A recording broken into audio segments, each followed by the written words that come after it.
Alan Solomons.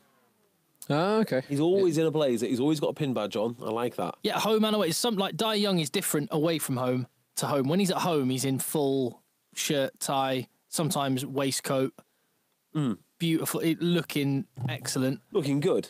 I haven't got the guts to ask him. I want to know what size chest is that jacket? Ask him. He'll probably appreciate it. 60 inches, maybe more.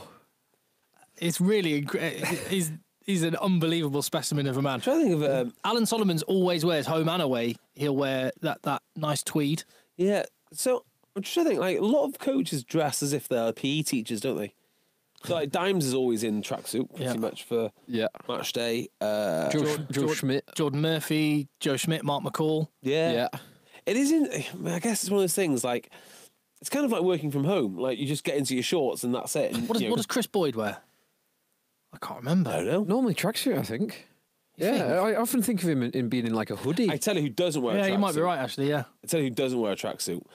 David Humphries. No. Yeah. Pretty sure Well, David yeah, Humphries 'cause has always been a suit. He's now in the more corporate role, isn't he? Yeah. In the DRR role compared to Ackerman, who's always in the tracksuit. Tracksuit. Yeah. Yeah. But Ackerman is the most... Ackerman gets involved in the warm-ups more than any other coach. Does Him really? and Todd Blackadder, actually, are both, like, running, getting out and amongst it. They love it. You can see they're just desperate to get involved. yeah. Someone goes down there thinking, do I lace up? Do I? Right. So one just on the DOR thing, two DORs or two head coaches both used the same phrase this weekend. It's an unusual phrase. Let the boys play. Not let the boys play. It was they pulled our pants down. Oh, right. Can you tell me which two? And And they've worked with each other as a clue. It will be... Okay, so it'll be the Saracens. Paul Gustard, Gustard, Alex Sanderson. No, not Sanderson. It was Gustard and Eddie Jones. Eddie Jones referencing the last time they played Scotland. He said they pulled our pants down. Yeah. I just thought it was a Right. weird turn of phrase for them Yeah, both to right. use It on the is same a weird weekend. turn of phrase. It is. I'd say a turn of phrase that I've not heard for... Thank God it's died. It lasted 1 week. Resourcing the ball. I was watching Quinn's Gloucester. And resourcing the ball did not come up once. Thank God.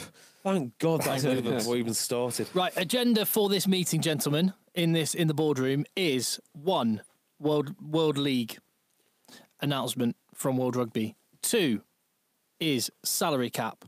3 is drinking in stadiums, and 4 is any other business. Yes, good. So 1, World League from World Rugby. So there was the quote unquote leaked plan, which, as everyone knows by now, was no promotion relegation for some 10 years, excluded Fiji, but included USA. Japan and USA.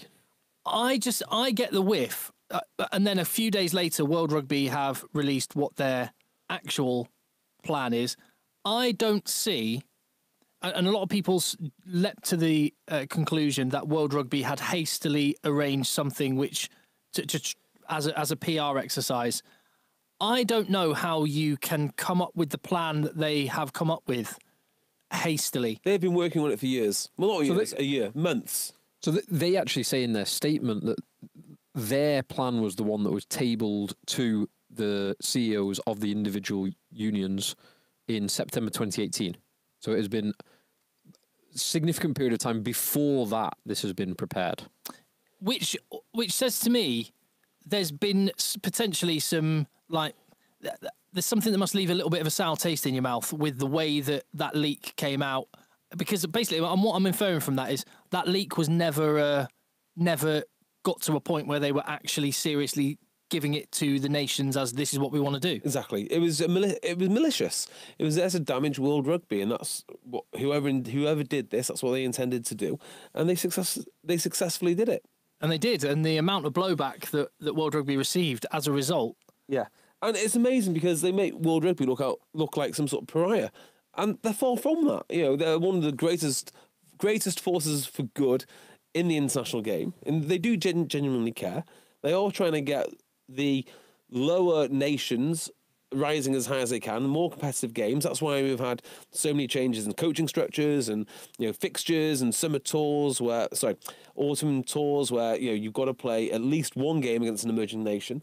So I thought it was a very unfair characterisation of what World Rugby are trying to do. And what I would add to that is, in terms of relegation promotion, World Rugby have absolutely no control over that, because that is going to be at the mercy of the stakeholders, which are the nations, which ultimately, and it's rumoured, Italy and Scotland.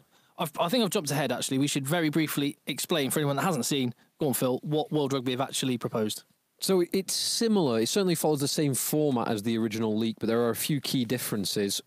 First of all, the International Rugby Player Council, who leaked it initially, said that there would be no promotion or relegation. The format that World Rugby have tabled would have promotion and relegation. So it would have 2 tiers, 2 tournaments of 12 teams each. Each team plays the other, so plays 11 games, home or away, across the full year, with the Six Nations and Tier 2 Six Nations and ARC and Rugby Championship games counting towards that. With that does mean, with the semi-final and final, that does mean there is an increase in the number of games international sides play. Potentially, but it depends which fixture list you take. Because I've seen some, like Argentina a couple of years ago played 18 games in a season. This would take it to 13 games, which for some teams, some years, of 13 games. a maximum of 13 games, which for some teams, for some years would be an increase. It would also, in the potential version, which is one of the things that the International Rugby Players Council flagged, it could lead to 5 back-to-back games in autumn, which currently no schedule has 5 international caliber games running back-to-back. It's still not perfect. I'm interested in what you think about the suggestion that there is an up and down mechanism between the leagues via a playoff. So in the Six Nations case, say this season, let's say Italy finished bottom, would play off against the top team in the Rugby Europe Championship, which I think is Georgia. Yeah. They would play off to... Now, you were dead against this, JB. Yes, I still am. Yeah. So I don't... On one hand, I give them credit for thinking about this sort of structure. How do you get more competitive games to more nations? Good. Okay, I like it. The problem is they've just sort of moved the problem a bit. So you got 2 lots of 12-team leagues, or 4 lots, whichever way you want to dice it up. But what happens if there's another team outside of that wants to come in? That's included. No, it's not. It does. It is. It goes down lower than that. Oh, I've not seen. Yeah, there are smaller conferences at the 3rd tier level. Ah, I wasn't aware of that. So it goes top to bottom. I think every team in World Rugby is included in this pyramid. Right. So, I mean, I'm still on my original opinion, though, that I like smaller conferences. And when I say conferences, I don't mean like this formal structure. I like the formality of a Six Nations or a Rugby Championship or Rugby Championship Europe competition, whatever that thing's called. The Tier 2 Six Nations, for want of a better word.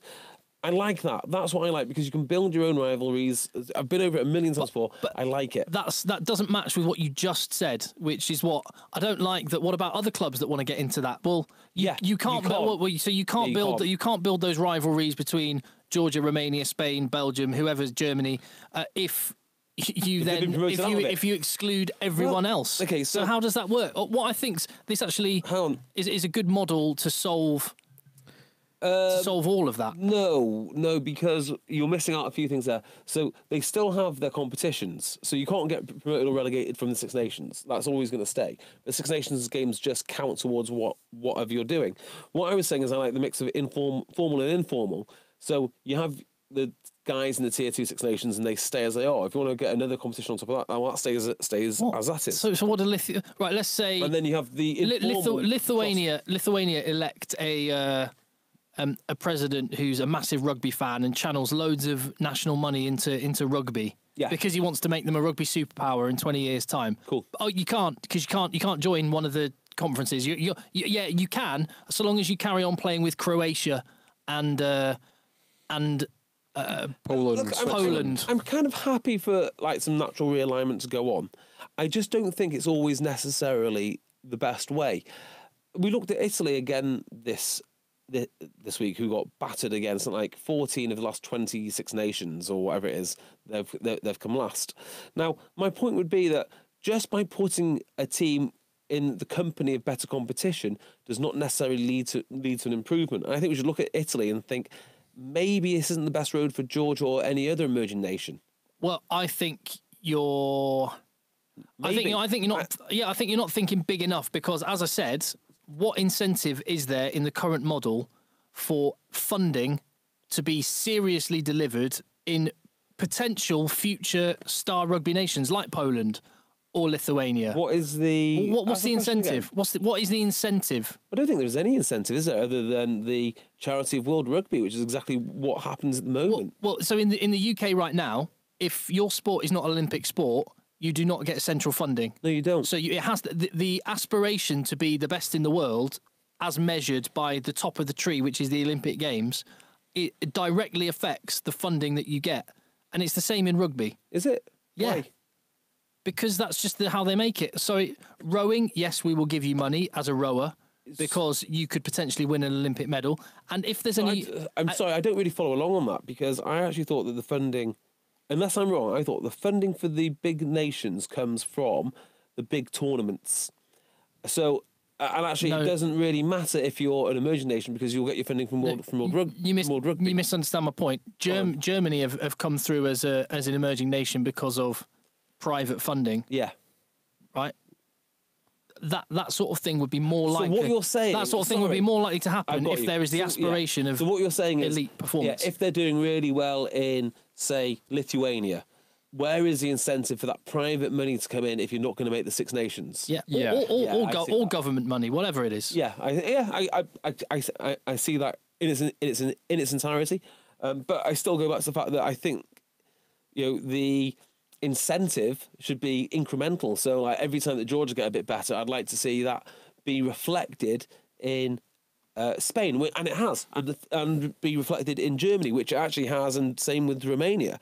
So every time one of them gets a little bit better, they all get a little bit better, rather than just take one of them out of their comfort zone, put them straight in Six Nations like Georgia, and watch them get thumped for the next 20 years. What will be the difference between a year of Georgia in the Six Nations and a year of Italy in the Six Nations? Absolutely nothing, and that's the Exactly. problem. Well, so what? We'll get rid of Italy altogether. Go 5 nations then. I do wonder if that might be an option. I mean, it might be better for like, rugby to be competitive, and then increase. If Italy spent every year outside of the Six Nations those last 20 years getting 5% better each and every year, they would be a genuine tier 1 nation. At the moment, they're sort of like tier 1A. They're not quite tier 1. They're not quite. This feels like it's gone down a rabbit hole where we're going back. Let's talk about World Rugby's proposals. I think it's the most together suggestion that they could have come up with. It's definitely the best suggestion that I have seen. It's not what I would do, but it's it ticks a lot of boxes, doesn't it? Yeah, and it's a very, very difficult problem to solve.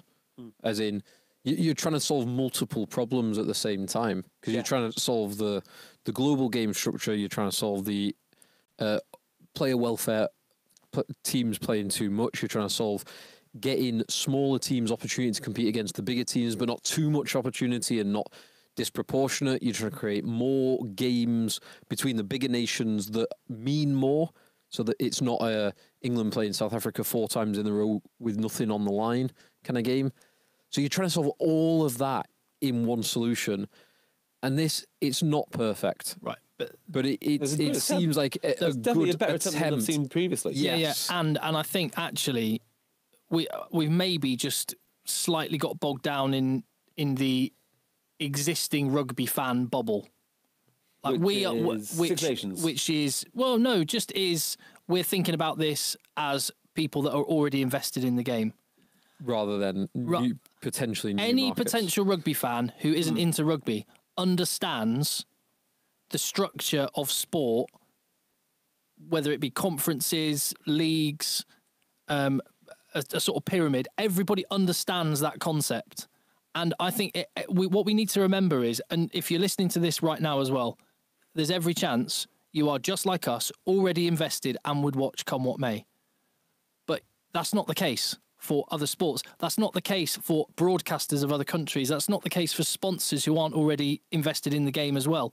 and you suddenly create a structure where there is merit, there is a pyramid, there is something tangible on the line. I know that the argument loads of rugby fans give is, well, I've never watched an autumn international that's that's actually friendly. Yes, but you're thinking of someone who's already a rugby fan. Yeah. Think about someone in Atlanta in America who hasn't watched the game before and could be a fan, or someone in Poland who could watch rugby. When there's a structure that they get, that brings in people, that brings in broadcasters, that brings in sponsors, and that's what we want. And I think it's really narrow-minded to try and be protectionist about rugby because it's a small sport, and the values that rugby brings, we should want to spread as far and wide as possible. Yeah. I mean, the irony of this is, of course, if you're a football fan, you look over to rugby and say, I really wish that we had a Six Nations. And they've got a really, Well, they've sorted out they've got a Nations Cup now, haven't they? Cup. Yeah. Well, It's done over 2 years. Quite the Six Nations. But, yeah, okay. But, that's where that's come from, is this longing for what we have. I mean, I think everyone has that longing. It's one of the great sports tournaments, in the world, frankly. So it is, but it's how do you get that to more people? Yeah. And that is another big question that World Rugby are trying to answer by doing this. I think if you want things to stay as they are, I question how much of a rugby fan you really are. No, well, I do want it to stay the way it is. I genuinely think it is. You don't. Way forward. Well, yeah. Well, and what I mean by that is you don't want players or fans or potential patrons or businessmen or sponsors in countries that aren't already where they are to have an incentive or any reason to get involved. No, I just think. I'm going to go over the same ground. I just think it is not based. It's like the pro, look at what the Pro 14's going through, or look what Super Rugby went through. Just by broadening out your tent and getting all these new teams in who don't have a history, and you're making up, the bloody East Queensland Wildcats, and starting from scratch, and they've got no history. Nobody cares.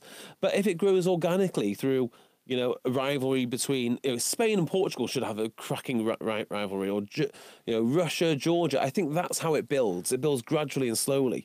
It can't be like this big bang. It'd be like trying to put an NFL team in the UK with UK players only and playing in the NFL. It would just not work.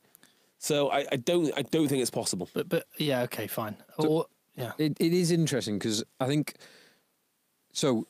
In order for the funding, something different has to be done to solve all those problems. I said I won't go over them, but to solve all those problems, something different has to be done. And this is an attempt to do something different. I'm probably more with you, Tim, where I think this is a probably sensible, albeit not perfect, attempt to do something different. I think that I would actually be concerned, not really, but I think it could have the opposite effect, and it could actually end up turning off some of the existing fans and not bringing in those new fans, which is probably what you're kind of alluding to with the Super Rugby thing, Jay, with half-empty stadiums or fully empty stadiums. Yeah, I mean, Sunwolves doesn't seem to me to have really risen the profile of rugby too much in the countries where it operates. Hey, they beat the Chiefs. Yeah. Well, but hold on. If there's no more or less rugby, if that is the case, there's no more or less rugby, because the problem with Super Rugby is there's way more rugby than it can actually. I'm not saying I'm right, by the way. I'm just saying this is what I suspect. Yeah. And I'd tell you the other thing, which no one's discussed, is where do you get the players from? Because England, everyone talks about the academies. It's not really the academies that provide the bulk of the expertise at schoolboy level. It's these private schools, which are basically factories of coaching. The likes of which nobody else has. Ireland has the same thing. A lot less so in Scotland. There's disadvantages of Wales has its club game, but not even France can't compete with the English schools, and they can't compete with the Irish schools. God knows how Romania would do it, or Madagascar or someone. Maybe have a structure which incentivizes more cash being injected into, how do you get into schools programs. to play it? I think that's the question. Is that how do you get kids to play it? Because you need to be good as a kid. You need these players coming through at 18, nearly ready to play Premiership rugby. Maybe have broadcasters who go, oh right, so hold on, if Georgia, if we win this league, we might go up to we have a playoff to get into the top tier and play against all the massive sides. All right, yeah, we'll put that on prime time then. Yeah, I think World Rugby would love that. I think, I just don't think that it'd make enough money. So that's I've still not changed my opinion on the structures. But I really do appreciate what World Rugby have done. I think it's a really good idea. I think it's a healthy idea. What was interesting was to see Conor O'Shea endorse it, because what was spoken about was that the stakeholders were the ones that were going to be the gatekeepers here. It's not actually World Rugby's decision to decide or go with it. They can only suggest it. And the Six Nations stakeholders, namely Italy and Scotland, were thought to be the barriers. And Italy might have written themselves off as being one of the barriers. They might be embracing it. Certainly Conor O'Shea. And I actually think, having lost 21 Six Nation games on the bounce for Italy, I think a couple of seasons of actually winning 80+% of your games would do a world. Scotland. See, I don't think it's going to help. And also, last one. If Conor O'Shea's lasting legacy, right, is because he's a good bloke and he believes in fairness and so on and so forth, he removes Italy from the Six Nations. They never get back there. Well, no. What I thought when I saw Conor O'Shea, that was like, that is so Conor O'Shea, because with Italy, he is embarking on a long-term vision. He hasn't made decisions which will benefit him in the short term. He is making decisions which he thinks and he believes there's a blueprint to bring up the quality of the Italy team in the longer term. And I think when he talked about the World Rugby plans, he is seeing the bigger picture longer term, not making short-term decisions, which is what, if Scotland refuse it, I believe Scotland will be doing that to the detriment of everybody. I hope you're right. So Scotland, take a lead from Conor O'Shea and go with it. The only other thing with the World Rugby proposal that's probably worth mentioning is what happens in a Lions year and a World Cup year. In a World Cup year, it doesn't happen. In a Lions year, it still happens, but there's no promotion or relegation. So I was reading it that it would only happen in non-Lions and non-World Cup years. No. Okay. It will still happen in a Lions year, but there'll be no promotion relegation. Right. Which I would have liked, being as that's in between World Cup years, that's the halfway point. I would like to propose something to World Rugby that one, you don't do the same league structure and you actually have a bit more effort to play teams that you wouldn't normally play against in the top 12 and middle 12. You have chucking a couple more cross tier games, because that's one of my concerns. That so 2 tiers of 12. Let's just say there are 10 tier 1 nations. Scotland or maybe a tier 1A or 1B or whatever you want to call. Sorry, Italy a tier 1A, 1B. So there'd be 2 non-tier 1 nations in the top who would play every single one. So you get 2 teams who get loads of exposure to the big teams. Everyone else gets no exposure to the big teams other than in World Cup. Yeah. So it actually exacerbates a problem that already exists in rugby for some teams and makes it much better for a couple of lucky ones or unlucky ones, depending how you view it. Yeah. So that's what I thought the Lions year could be an effort to kind of reach out there. That if it's going to happen, that would be a sensible option. Watch this space. We'll see. Agenda 1. There's still lack of, there's still. Kick it into the long grass. We'll deal with it next meeting. Exactly. What have they been calling it? Kick the can down the road. Exactly. Yeah. Yeah. Take it right up to the wire with the deadline. Now, agenda point 2, salary cap. Yeah. Okay. So there's the Daily Mail had a story last week, which you say they had a story. They printed an article. They published an article. They printed an expose on the salary cap and namely Saracens and Nigel Wray's business arrangements with some of his players. Yeah. So some might say they did a month-long expose. Others might say they listened to our podcast and spent £1.50 on a company's house search. I don't know, okay? I don't know. But that's what some might say. So nothing particularly explosive here. So I've been around, and we're not going to go over the salary cap rules. We're going to do any. No. There's a whole podcast dedicated to the salary cap. Go back in our feed and listen to it. I think it was one of our best podcasts, actually. Yeah. So go and listen. Everything I'm about to tell you now is completely new. Okay, you've not heard any of this before. What I did is I kind of listened to what the Daily Mail was saying, and basically they were saying that Saracens set up companies. Now we mentioned companies, but we did not mention property companies. and the No, yeah, we mentioned how proactive Saracens were Yes. at setting up, helping players set up businesses. yeah. So now there's a bunch of companies, and they're called very imaginative things like Farrell Investments and stuff like that. Faz Investments, Yeah. Voon Prop, Prop, yeah, Prop. Wiggy 9 Investments. Yeah, so these are not super secret. If you think you've got the smoking gun because you've unveiled these, not so much. But it did lead me down some rabbit holes. So I spoke to a couple of people in the game who, are very senior in clubs. Don't mind saying that.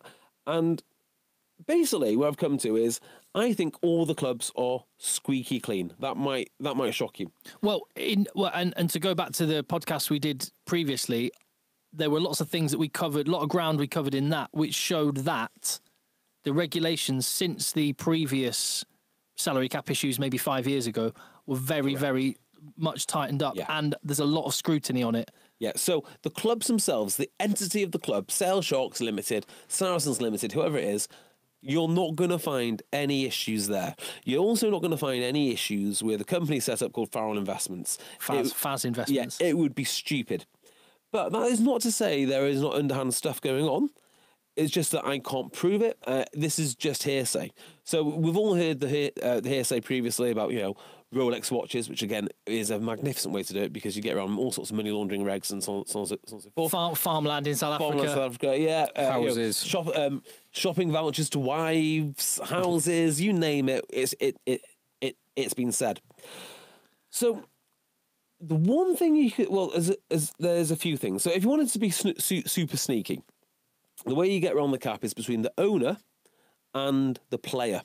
And the owner would have to set up an offshore company himself. He would then have to transfer wealth from one of his existing companies to the offshore company, and then the offshore company would transfer that to the player. That would work, and you could not prove it because Premier Rugby has no jurisdiction to look at either what owners are doing or what players are doing. So they shouldn't either. this is your bread and butter. You're a financial advisor.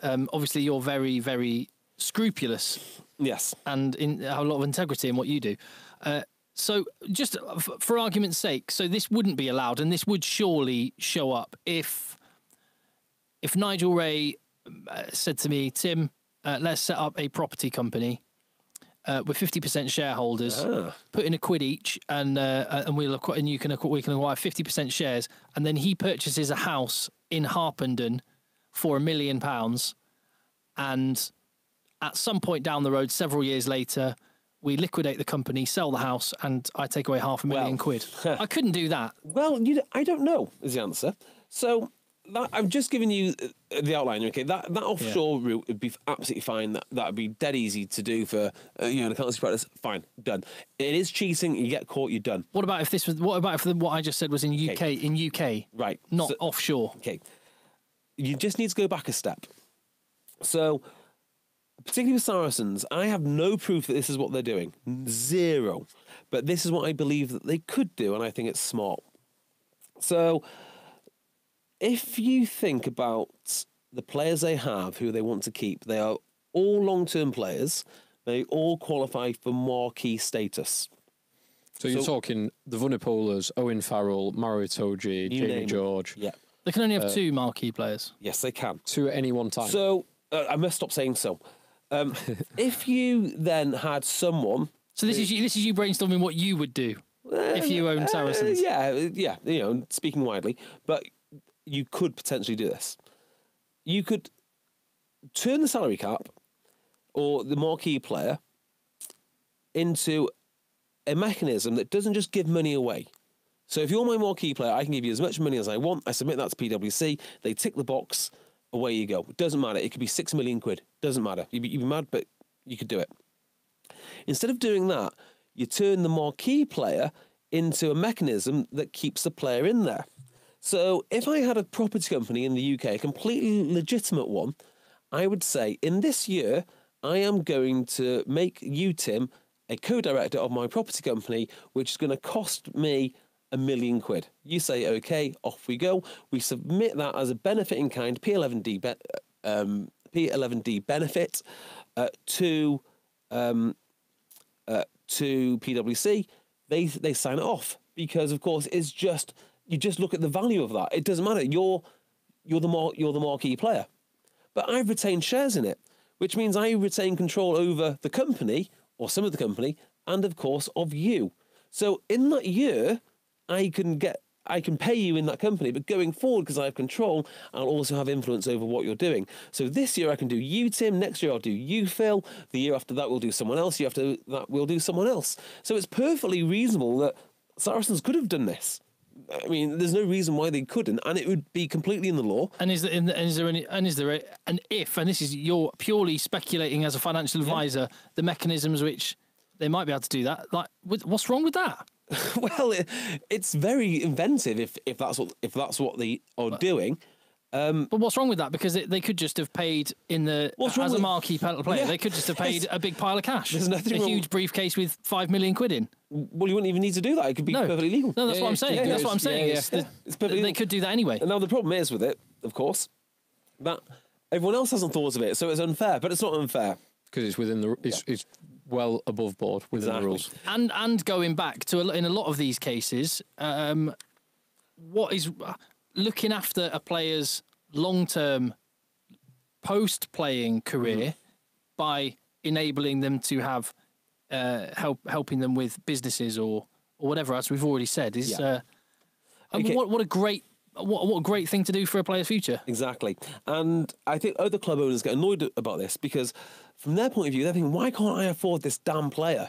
You know, this player from Australia wants so much money when actually an equivalent player who's English can go to Saracens for less. And there are legitimate reasons. So, you know, the actual network of the Saracens community has an intrinsic value to a player who is English who might want to settle in such a lovely part of the world. Whereas if I'm an Australian coming over, it's just cash. The only benefit I can give you is cash. Actually, coming to what I can live in London, and it's going to cost me how much? Actually, no, I'll come to Sale because Manchester's a bit cheaper. Exactly. I can take more back to South Africa when I go back there in 3 years. There's another thing that Saracens do as well, which I can confirm. It's been widely reported, and this is fascinating. When you join Saracens, you fire your agent. Are you aware of that? I wasn't aware of that. Is this fact? Yes, this is fact. Okay, so in every case, what you're saying, in some cases, pretty much right. So there's 3 ways to pay an agent. How do you know this? I mean, I know there was some talk about it. This was in the Mail article. No, this is Owen Slaughter's reported it in the Times. Oh yes, that's right. You know, there are. This is fair. This started happening under Ed Griffith. Just checking you're working. Yeah. So, and this is really interesting. An agent will cost you somewhere between 5 to 10%. And there's 3 ways that you pay an agent. Okay, number 1 is I pay the agent as the player. I pay it out of my pocket. Don't really want to do that, particularly when I work out. I'm paying him £35,000 a year on my 350. Well, more than that actually, because it could be in the 17% bracket. Yeah. So it goes up to 17, but it could be 15, 10, 5, so 10%, 35,000. That's a lot of change to find. So instead, the club will pay that on your behalf. Not that it matters because it goes against the cap. You don't have to pay income tax on it, but fine. And also, so does the VAT. You remember that Wasps got caught with that. Yeah. That's one way to... those are the first 2 ways to pay an agent. The third way to pay an agent is I get my agent friend Phil to tap up Tim, who belongs to another agent.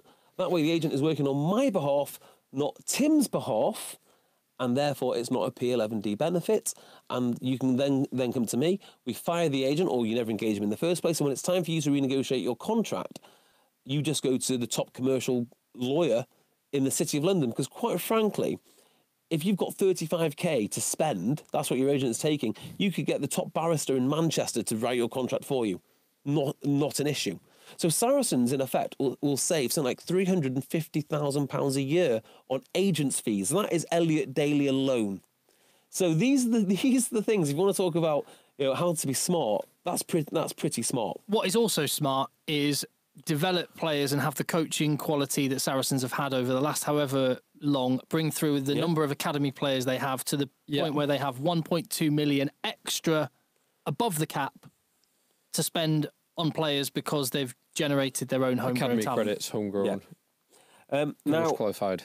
I also was lucky enough to speak to someone who does audits. I'm not going to say for who or where or how much experience they've got in the rugby community. But it was illuminating. So a couple of ways that you would look at who might be cheating the cap. One might be to have a look at... Now, I'm not saying do this. Please do not do this. Find out where a player lives and check who has the beneficial ownership of the house. So, if next... Therefore, you could... So that'd be one way. But hold on, haven't you already said there's nothing wrong in any of this, or would that be... No, that would be a legitimate... that could be a breach, yeah. So Yeah, that would definitely be a breach. Yeah, it depends. Does the cost of housing come in the contract? If it is no, then it is a breach. If it is a yes, then it's not a breach. Of course, you would never know. But what if it's got someone else's name on it, but part of a property company? Not an individual. Well, it depends. I mean, are they renting the house? Yeah. It's... So if Faz is living rent-free in £1 million house in Harpenden or St Albans that is owned by a property company that Nigel Ray has Well, his surely fingers in, then this- that would be an issue because that would be- should come yeah. under his... This sort of forensic level scrutiny will have been applied, and if it hasn't, it will be being applied right now. Well, not so much. Maybe I mentioned that. Maybe I mentioned that for a reason. The other thing that is really interesting, which I hear has been employed before, I'm not sure if it still is now, is interviews with players. So I'm not sure if PwC are doing this now, but they sit the player down and they interview a random selection of players. Some clubs are happy. This happens currently? Used to happen. Right. Some players would come in, they get asked a few questions. Some players are allowed in on their own. I guess if you're an academy guy with just straightforward contract, you'd be fine. Other players would request to be sat with a commercial director. So you can tell something might be up there. But here is the best suggestion that I have had for opening up a bit more transparency, which is when a club makes an offer to a player, it should be a transparent offer. Because then we could ask good questions, couldn't we? Like, why do you, Tim Cocker, not want to come to me when my offer is £500,000 and your next offer on the contract is £300,000? I want to win trophies. Fine. For 200,000? Yeah, I want to win trophies. You know? There you go. That's not going to Yeah, stack but up. Tim, you play at Worcester. I like it's the cost of living's cheap round here. Yeah, I mean, look, you might, and it might be. It might be fascinating because we could call It's it. it's on the M5. I can get. Yeah. I'm equidistant between Exeter and Manchester. The wife really likes it here, and there are so many good reasons why. But at least it's sketch out for you. Like maybe there is a premium. We call it the European Champions Premium, where you as a player have to take a little bit. Sorry, not premium. A discount. Discount to work at Saracens, and maybe that's then completely legitimate because everybody does it. But an open offer market would be fascinating. In NFL, everyone's salaries is completely transparent. Completely transparent, and in a lot of cases there's a structure to it. So if a player plays for X number of years, there's a minimum amount he will be guaranteed. Yeah. So I would like that because it would make our conversations on whether players are value for money. You're a lot more weight behind that conversation, and it would certainly show if anyone was, if there were a load of people being paid a lot less than what you thought their market value would. It either would not happen for very long, or it would highlight that something dodgy is good. Or it's a bad deal. Like we're holding Jed Glynn's feet to the fire and Simon Cohen's feet to the fire for bad recruiting. Well, we don't really know, do we? We don't know what constraints they were put under. You might find out that they inherited a ton of bad contracts, and actually they're doing their very best to get those guys off the payroll and replace them with cheaper guys. You just don't know. Yeah. So it'd be a great way for us to analyse the game a bit more. There's obviously privacy issues too. Yeah, and the NFL is centralised. These are private companies who are all standalone. And I think what I would say is after the transgressions in the past that went unpunished, the rules were tightened up, and there are there is forensic level examination of everything that you can legally and legitimately see. I generally have no issue with clubs looking after their players. No, I'm with you. And setting them up for the future. And can I just add this? I have found, and I've spoke to a lot of people this week, a lot. Ex-players, people still in the game, people, in executive positions, all sorts. And there has been speculation that things have been going on in the past. No one doubts that. But I actually do think the game, financially, is pretty clean at the moment. And I would bet my house, crikey, on the clubs themselves being clean. Bet your wife's house. Yeah, exactly. On the club's been clean. Now, are there some transactions by owners? I wouldn't like to say, but I don't think there is. I don't think there is. The tough thing is they're private individuals. Yeah. Who are you? Who is anyone to stop you, Jay, from saying, Tim, I want to start a business with you? And I understand. Thing is, they've signed up to it. Lots of people are private individuals in the everyone's a private individual, but you go down a certain road.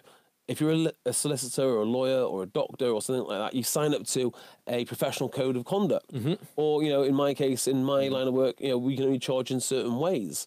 And I just think if you're going to go down the route of professional rugby player in the Premiership, and this is the group, this is the group and the rules that the competition have set, well, that'll be that. And if you're found cheating, I don't really hold the player responsible. But I think the owners need to suffer a public reprimand. I think it's got to be more than financial. And I think probably points, and it's all about points and reputational damage for me. So there was another bit after the Daily Mail article. There was Ryan Walkinshaw. Yes. Put out a series of tweets, kind of suggesting some of the things that you've hinted at there, and talking that in the past. Yeah, that I think that's talking very in the past because he never specifically said that. And I think that is quite an important piece that was missing. Yeah. So he sold Gloucester in February 2016. Yeah. And he was talking in the past when we did know that these kind of things go on or did go on. I think I'm probably with you, Jay, where based on my understanding, I think the clubs, and your explanation very, very good, the clubs are squeaky clean. And there's no way the clubs could not be squeaky clean. If someone were to do one of the routes you're suggesting, it would be very difficult for the league to find out. Now, there'd be interesting questions on probably HMRC from me. Because income tax fraud is assessed based on people living beyond their means. Well, and if someone's living in if Owen Farrell's reported salary was £100,000 and he's living in a £2 million house, but reported to who? Well, so do you think there could be like two sets of books being cooked? Well, no, because they're not asking for players' tax returns. All they're asking for are the contracts and the books of the clubs, right? But Owen Farrell is not cheating. Yeah, I know. Okay, Owen Farrell is. Dave Smith, who plays fly half for Harlequins, right?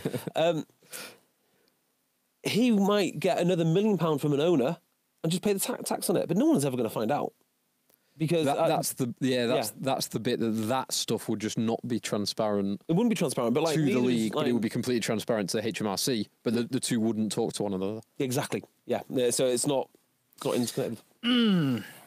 Interesting. Hope that's made more sense. So I'm going to make two predictions now where the Mail is going to go next on this, just to really, muddy the waters a bit. The next, unless they regurgitate something which we said today, which they might do, I don't know. My guess is this is going to go the way of tax avoidance. I think they're going to bring up tax avoidance next. And I think it's going to be low-level tax avoidance in these companies, some like personal service companies or something, where people are taking out dividends rather than income tax. So hear me now, believe me later. That is the next scandal that they're going to try and sell on you. There we go. See, the guy who took my job at XFM, Chris Moyles, he was just found to be a second-hand car salesman in a. He was in a little tax scheme buying second-hand cars. Was it? Now, was this the same as the Olympians? Do you know what they did? No. So the Olympians, the Paralympians, when you buy a vehicle and you're disabled, you get it free of VAT if it has the right adjustments to it. So they were buying, I think the guy was like in the British archery team, he was buying fleets of Range Rovers, like with pulleys in them, getting a screwdriver out, getting, Taking out the pulley. Yeah, saving the VAT and then putting them back onto the main market. Well. Yeah, people went to jail. I think it was the fencing team and an archer. Apologies to British fencing and archery if that was incorrect. Agenda point 3, drinking in stadiums. More next. Yeah, a lot was said over the weekend. People complaining about people saying, excuse me, to get to the bar during a game, saying, why would you spend 95 quid to go and watch England play only to then spend half the game at the bar? Well, okay. So, if you spent half the game at the bar, statistically, you could watch a whole game of rugby because ball in play time is about 36 minutes. So when people whinge about, they're standing up, I mean, the chances are if you stand up randomly in a rugby game, there's no rugby happening. So don't worry too much about that. It's just another thing to whinge about. And I like to think about this the same way as I think about vegetarians. And that is to say that you don't need many vegetarians in an office for when the office party comes along, that half the pizzas in the office are now vegetarian pizzas. No one eats them, no one does anything, but it only takes a small amount of people to ruin it for everyone. So with this drinking thing, I got told off for what was it? There was like just a couple of seeds on the top of a roll. I said the kids to school. Was someone peanut intolerant?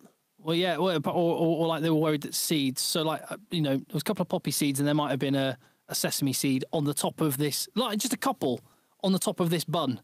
I sent them in their sandwich, and I got hauled over the coals for daring to have a bun with a couple of seeds on top. Absolute monster. So as long as hummus as well, you can't have hummus in our school. How do the middle classes survive? I know exactly. Right. So it's not going to take many people to ruin this. I do understand why, by the way. I was jesting. I don't know, forget it. I know if you have a serious sesame seed intolerance, I understand it's an issue. Anyway. Yeah. I don't go to the games to watch the rugby. I don't remember anything which has happened in many games, unless I'm there to actually watch rugby as a member of, quote unquote, the press at Sale Shark or something. I'm not watching rugby. I'm there to enjoy the event, enjoy the day. Watching rugby is secondary to actually the experience of being there. Does anyone disagree with that? I do enjoy watching the rugby, but I'm there for everything. So if I miss a few minutes of action, I don't mind too much. No, I'm there for the event and the day. So and it is a day. It is getting some lovely little nibbles from M&S for the train and a few tins for the train. It's a couple in the pubs beforehand. Yes, it's a couple of Guinnesses during the game and some of those very expensive pork scratchings at Twickenham. and then it's more drinks afterwards. So, but yeah, I can understand if you were sat in front of someone who was relentlessly, like, say 2, 3, or say 4 times in a game, getting up and going, like, I mean, that's 4 pints. En masse. Pints, yeah, 4 pints in a game. That's good going. Yeah, exactly. But if it's someone going in the middle of the first half to get a pint, going for a wee after 50 minutes, come on.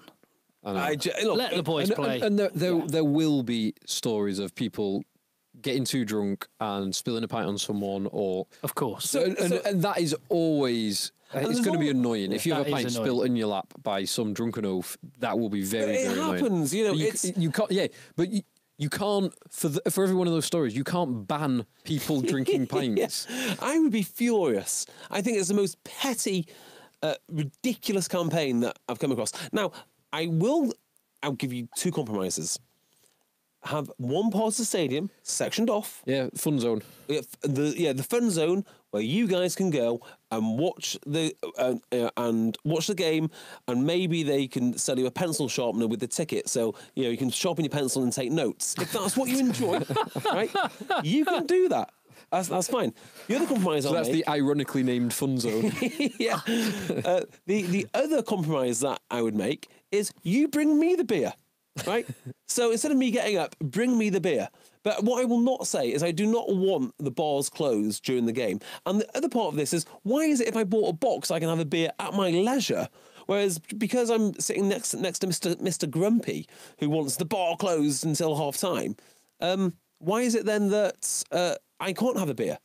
And also, do we want everyone ploughing towards the bar at half time and then all coming back late? You'll just make the problem worse. It's a ridiculous idea. They quite at the cricket. They have the people going around with those huge things on their back, and they just fill up your drinks at your seat. And Italy was the same actually. They had like a cool box. Yeah. So no, it's. I will say I was at the Scotland Wales game. A mate of mine WhatsApped me and who goes to watch. He's a Chelsea season ticket holder, and he said, "I love rugby." And he sent me a picture, and it was just a screenshot off the telly, and it was like you saw a line out, and behind you saw like 10 fans all in a row, and they all had 2 bottles of beer in their hands. That's thoughtful. Yeah, go back up, Dean. But you're not even allowed to in football. You're not even allowed to be within sight of the pitch with any alcohol. No, not even corporate. You can't. Yeah. So you can't see. You can't be in a position where you can look at the pitch and have drink any and have any And alcohol. I do actually like the idea there. Well, I do like the idea. Basically, it's the same rule for everyone. Corporate or what have you. You can't drink and watch this game. And I'm not sure. Do I want to maybe pay? Maybe pay enough you can do what you want. I don't know.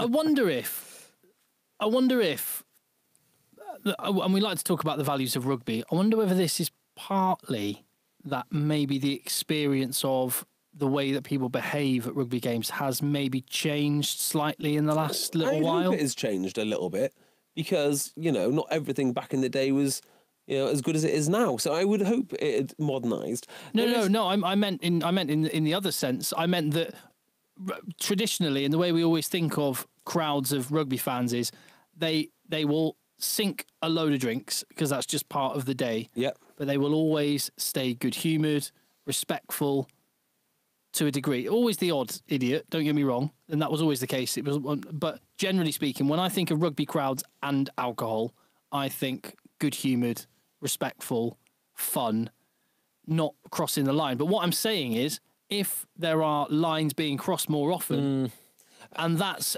been part of why people are starting to change the story, I don't know. I think there's an element as well of, if you're determined to get annoyed about this, you'll be looking out for that more than you'll be looking out for the game. So if you're really upset about people getting up, if that's your chief bugbear, you will count 50 people, whereas I will count none.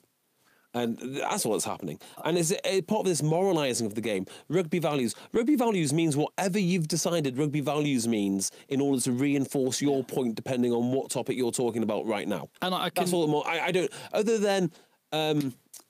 Other than left-handed drinking, I don't really know what a rugby value is. I can relate this to gigs slightly, which is obviously something big. You've been to tons of gigs yourself. I love a good gig. Yeah, it's true. But you can tell there are some people that go to a gig, and there's certain types of bands and stuff that you'll go and see that get people that aren't used to going to gigs, and they get annoyed with you when you squeeze past them to get in front of them. But basically, the rule is at a concert, a gig, so it's fair game. Whether someone jumps up and down to get past you, or whether someone just pushes past, says "excuse me," and just goes in, it's fair game, free for all. If you can get closer to the stage than me, go for it. Is that how it works? Yeah. Sounds carnage. Yeah. And that's why more and more I retreat towards the back and watch from a safe distance. You're not moshing these days, Tim. Not these days, mate. I've got a good friend called CJ who, in his youth, loved to mosh. He sends us these videos. Not for me. It's good rugby training. You just take the Tok H forwards down. I remember to a death metal gig. I remember going to Tea in the Park about probably 12, 13 years ago, and Prodigy were on. Oh my on goodness! The Sunday, and I did some moshing then. That was good. That was very, very drunk on a Sunday night. Just drunk. Just drunk. Yeah, so I'm saying more Negronis in stadiums. I think if you don't want to, And by the way, you are in no position to tell me I'm not a real rugby fan because I enjoy drinking at stadiums. No position. Anyone who does is a moron. A moron. But let's be respectful of those people that don't like it and I don't know what to do about that. A part of the ground. Yeah, I mean, the how fun zone. Get it done. Yeah, Yeah. fun zone. Let's get the fun zone, and we'll put badges on them so we know not to talk to them in public. Even if I wasn't drinking, I would pretend to drink. I would want to be around a bunch of rugby fans that are merry. Quite often the chat, the banter between groups Yeah. of fans and stuff is like, I like. You're right. How I did pay very little attention to the game for chunks of it. Yeah. How did we do it for the repertoire? There's three of us. I don't remember the game. What was the score? I couldn't tell you. I couldn't tell you. We did it respectful way, which we went and bought a jug every time, so we didn't have to get up too often. You know, it's fine. It's particularly if you're in a round of drinks or so on and so forth. So yeah, we've canned that. Let's not bring it back, please. It's done. It's over. Right. Any other business? Final section. I'd just like to say, you know how when they change the clocks, as they will be doing soon, is it like next weekend or something? The weekend after, when we lose an hour's sleep. End of March. spring forward. Why don't they do that instead of at 2 a.m? Why don't they do it at like 4 p.m. on a Friday? Oh, that's smart. Wouldn't that be better? Everyone would love it. Yeah. Like suddenly, Hang on. home time. Is that how it'd work? Yeah, well, Spring when forward. it springs forward, it would be at 4 p.m. It's like, right, let's go Yes. home. That's a vote winner. I would run as an independent group MP on that. You have more substance in policy than they've currently got. Yeah, brilliant. That's some good any other business. I wonder if I've got anything as interesting as that. No, I don't. Me neither. Excellent. Right, wrap this up, Tim. Let's go home. Right, subscribe, follow, listen, share. Let the boys play. Let the boys play. Go, Phil. Oh, I'm tired. In a bit. It's been a long day.